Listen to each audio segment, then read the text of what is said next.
नाजरीन अस्सलाम वालेकुम। इनसाइड न्यूज़ के नए प्रोग्राम के साथ मैं हूं इब्राहिम राजा और आज हम बात करेंगे कि army chief general Qamar Javed Bajwa ने मियां नवाज शरीफ को क्या पैगाम दिया है, 11 मिनट की व्हाट्सएप कॉल का मामला क्या है और आईजी सिंध के मुबैना अगवा में मुलव्विस किरदार कौन थे। अगर आप इस खबर की तफसील जानना चाहते हैं और आने वाले दिनों में भी अहम मामलात से आगाह रहना चाहते हैं तो हमारे चैनल को सब्सक्राइब कीजिए। और अब बात करते हैं आज के मौजू पर, यानी जनरल बाजवा ने मियां नवाज शरीफ को क्या पैगाम दिया है और एक अहम व्हाट्सएप कॉल का मामला क्या है। आपको इस मामले से जुड़े दो वाक़यात और उनकी इंतहाई अहम तफसीलात बताते हैं ताकि आप इस मामले के मुख्तलिफ पॉइंट्स यानी डॉट्स को कनेक्ट करके ख़ुद इस मामले को अच्छी तरह और आसानी से समझ सकें। तो सबसे पहले आपको बताएं कि एक 11 मिनट की इंतहाई अहम व्हाट्सएप कॉल की गई। इस कॉल में एक अहम नौइयत का पैगाम पहुंचाया गया। ये पैगाम मियां नवाज शरीफ, मरियम नवाज और शहबाज शरीफ के मुतल्लिक था। इस कॉल में जो पैगाम पहुंचाया गया वो वज़ीर आज़म इमरान खान के लिए एक चैलेंज भी बन सकता है। ये कॉल किसने किसको की, इस कॉल में क्या पैगाम पहुंचाया गया, उसकी पूरी तफसील भी आपको बताएंगे। लेकिन पहले आपको इसी मामले से जुड़े कुछ ताज़ा और नए इंकशाफात से आगाह करते हैं ताकि आप इस पूरे मामले का जो पस मंज़र है और जो सियाको सबाक है उसको भी समझ सकें। तो मामला यह है कि आईजी सिंध के मुबैना अगवा के मामले पर मियां नवाज शरीफ ने एक वाक़े का जिक्र किया और 3 नए इल्ज़ामात लगाए। मियां नवाज शरीफ ने इल्ज़ाम लगाया कि वज़ीर आज़म के तौर पर उनका तजर्बा रहा है कि पाकिस्तान में हमेशा स्टेट विद इन स्टेट नहीं, यानी रियासत के अंदर अलग रियासत नहीं, बल्कि स्टेट अबव स्टेट यानी रियासत के ऊपर एक रियासत चलती रही है। और ये जो अलग हुकूमत और अलग रियासत है इसको इस्टेब्लिशमेंट यानी फ़ौज चलाती है। नवाज शरीफ ने बराह रास्त इदारों पर इल्ज़ाम लगाते हुए कहा कि आईजी सिंध को इदारों ने अगवा किया और उनसे ज़बरदस्ती कैप्टन सफदर के ख़िलाफ़ FIR कटवाई। मियां नवाज शरीफ ने दावा किया कि आधी रात को कैप्टन सफदर और मरियम नवाज के कमरे का दरवाज़ा तोड़ा गया और चादर और चारदीवारी का तकद्दुस पामाल किया गया। नवाज शरीफ ने कहा कि उनके पास सबूत मौजूद हैं कि रियासत के ऊपर एक अलग रियासत कैसे चलाई जाती है और जो कुछ आईजी सिंध के साथ हो गया उसके बाद तो किसी सबूत की वैसे भी ज़रूरत बाकी नहीं रही।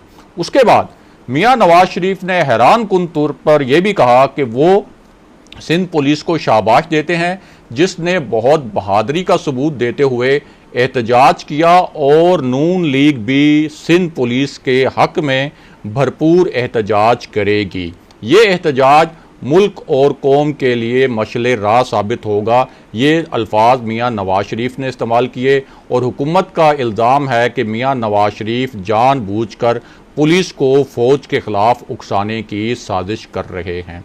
अब उसके बाद एक सहाफ़ी ने मियां नवाज शरीफ से पूछा कि आर्मी चीफ की जानिब से बिलावल भुट्टो को जो फ़ोन किया गया और आर्मी चीफ ने आईजी के मामले पर जो शफाफ तहकीकात की यकीन दहानी करवाई तो उस पर आप क्या कहेंगे।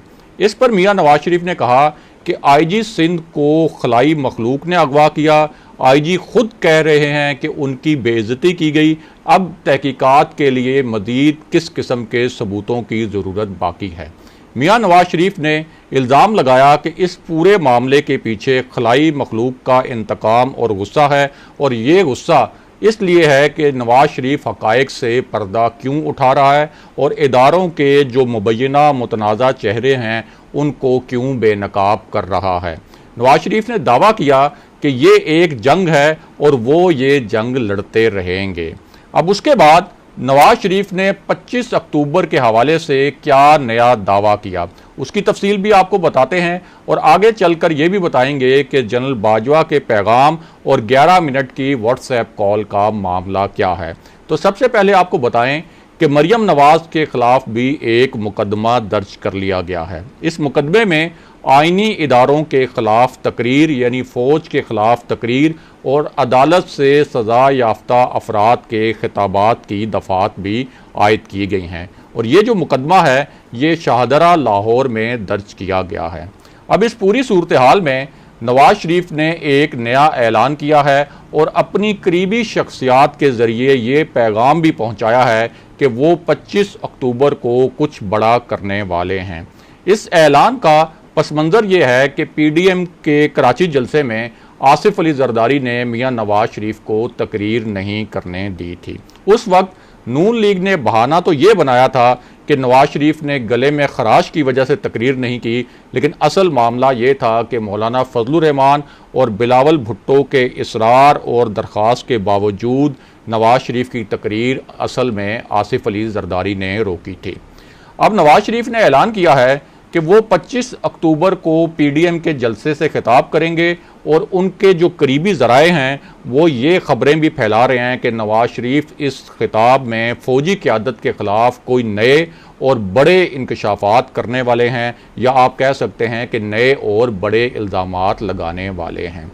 और अब आते हैं जनरल कमर जावेद बाजवा के पैगाम पर, फिर एक व्हाट्सएप कॉल के मामले पर भी बात करते हैं और आपको मरियम नवाज के army chief general Qamar Javed Bajwa से एक हैरान कुन मुतालबे से भी आगाह करते हैं। तो मामला यह है कि मरियम औरंगज़ेब ने मरियम नवाज की जानिब से जनरल बाजवा से मुतालबा किया है कि वो ये इंक्वायरी भी करवाएं कि मरियम नवाज के कमरे पर धावा किसने बोला।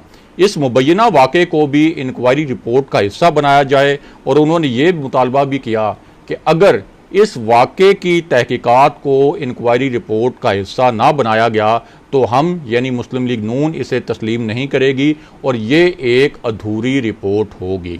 उसके अलावा ये मुतालबा भी किया गया कि इस वाक़े पर मरियम नवाज से माफ़ी मांगी जाए। मरियम औरंगज़ेब का कहना था कि कौम चाहती है कि मरियम नवाज के कमरे पर धावा बोलने का हुक्म कहाँ से आया ये पता चलना चाहिए। यानी अब नून लीग ये चाहती है कि जैसे जनरल कमर जावेद बाजवा ने बिलावल भुट्टो को फ़ोन कर IG सिंध के मामले पर शफाफ तहकीकात की यकीन दहानी करवाई थी, ऐसे ही अब जनरल बाजवा मरियम नवाज को या किसी और लीगी क़यादत को या किसी और लीगी लीडर को कॉल करें और उन्हें भी तहकीकात की यकीन दहानी करवाएं कि इस बात की तहकीकात की जाएंगी कि मरियम नवाज के कमरे का जो दरवाज़ा था वो किसने तोड़ा। अब मरियम नवाज की जानिब से ये इल्ज़ाम भी लगाया जा रहा है कि ताकतवर हलकों ने नैब को हदायत की है कि मरियम नवाज की ज़मानत कैंसिल करवाने के लिए केस तैयार किया जाए। और अब बात करते हैं जनरल कमर जावेद बाजवा के इंतहाई अहम पैगाम के मामले पर।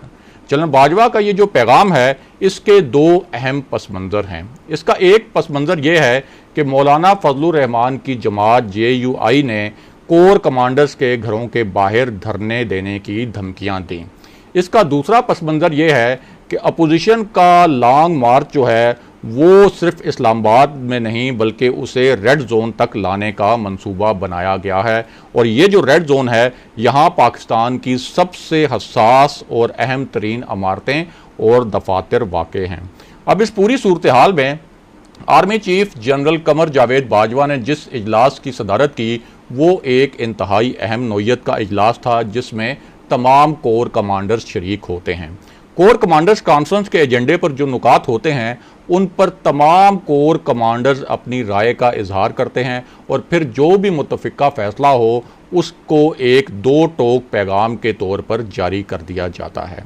अब कोर कमांडर्स के इस इजलास के बाद army chief general Qamar Javed Bajwa का बड़ा वाज़े पैगाम सामने आया है कि मुल्क को गैर मुस्तहकम करने की किसी भी कोशिश का सख्ती से जवाब दिया जाएगा।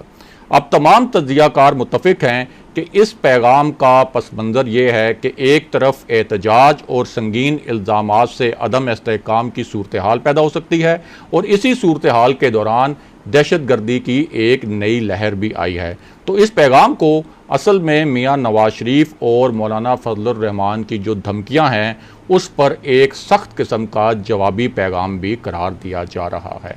और अब बात करते हैं व्हाट्सएप कॉल के इशू पर। तो मामला ये है कि ये कॉल एक ऐसे वक्त में की गई जब ये खबरें आ रही थीं कि नैब में हिरासत के दौरान शहबाज शरीफ की कुछ अहम शख्सियात से मुलाकात हुई। खुद कुछ हुकूमती वजीरों ने भी कहा कि ये मुलाकातें हुई हैं। अब इसी पस मंज़र में लाहौर से लंदन एक व्हाट्सएप कॉल की गई। ये कॉल शहबाज शरीफ ने नवाज शरीफ को एहतसाब अदालत में अपनी जो ताज़ा पेशी है उस मौके पर की। इस कॉल के लिए नून लीग के एक रहनुमा का व्हाट्सएप इस्तेमाल किया गया। उस वक्त जो लीगी रहनुमा और दीगर शख्सियात शहबाज शरीफ के करीब मौजूद थीं, उनके ज़राए का कहना है कि शहबाज शरीफ ने नवाज शरीफ को बड़े ही मानी खेज अंदाज में बताया कि नून लीग पर इस वक्त जो मुश्किल वक्त है वो अब गुजरने वाला है, और इस सिलसिले में उन्होंने मियां नवाज शरीफ को अपनी राब्ताकारी और उसके जो मुतवक्को नताइज हैं उनसे भी आगाह किया।